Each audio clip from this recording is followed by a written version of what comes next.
রাসূলুল্লাহ সাল্লাল্লাহু আলাইহি ওয়াসাল্লামের তারাবির সালাত কি ধরনের বৈশিষ্ট্যমণ্ডিত ছিল? রাসূলুল্লাহ সাল্লাল্লাহু আলাইহি ওয়াসাল্লামের সালাতুত তারাবি সম্পর্কে আসলে কিন্তু বিস্তারিত কিছু জানা যায় না। তবে আল্লাহর নবীর প্রত্যেকটি সালাত, রুকু, সুজুদ অত্যন্ত ইতমিনানের সাথে হইতো এবং দীর্ঘ সময়ব্যাপী হতো। রাসূলুল্লাহ সাল্লাল্লাহু আলাইহি ওয়াসাল্লাম রাতের সালাতের কেরাত দীর্ঘ করতেন, রুকু সেজদাগুলো দীর্ঘ করতেন।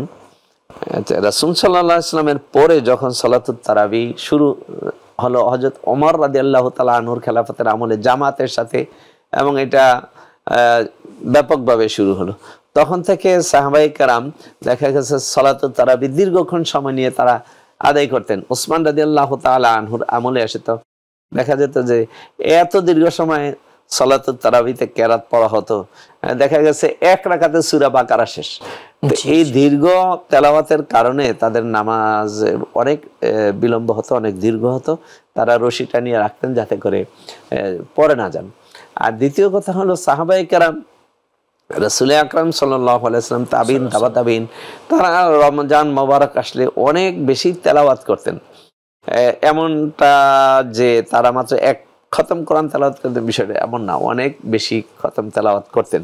কিন্তু তারা তেলাওয়াত করতে গিয়ে কখনো তারতিলকে অ্যাভয়েড করেন নাই, বাদ দিতেন না। তারতিল মানে কোরআনের প্রত্যেকটা হরফের মাখরাজ, তার সিফাত এর হক আদায় করে তারা তেলাওয়াত করতেন।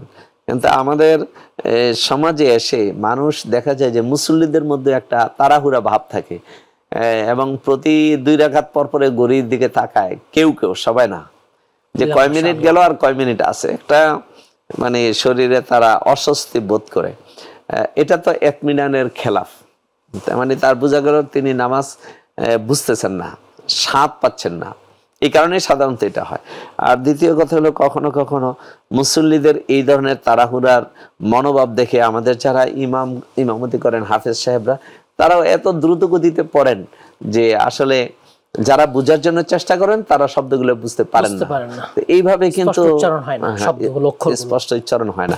তো এইভাবে কিন্তু নামাজের সৌন্দর্য নষ্ট হয়, কোরআন তেলাওয়াতের সৌন্দর্য নষ্ট হয়। আমাদের সম্মানিত মুসল্লি বৃন্দ যারা আছেন তারা যদি 10টা মিনিট সময় বেশি দিতে পারেন, তাহলেই কিন্তু তেলাওয়াত সেই ধীরে ধীরে হয়ে যায়, তারতিলের সাথে হয়ে যায়।